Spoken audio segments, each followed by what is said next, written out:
Guys, tignan nyo to. Ang tawag nila dyan ay butterfly. Pero ang gamit nila dyan ay tinatawag na lifting straps. Mabibili yan sa mga online stores. Yan.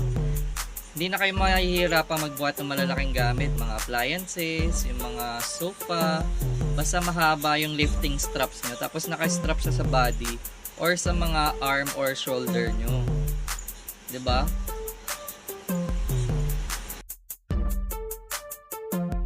Easy-easy na lang sa kanila ipasok yung ref na malaki. Tapos pag hindi kasya, binuksan lang pala yung pintuan. Yung iba dyan, tinatanggal pa pero sila, binuksan lang yung pintuan at nagkasya na. Amazing talaga guys. Kaya kung magbubuhat kayo ng malalaki guys, try nyo yan.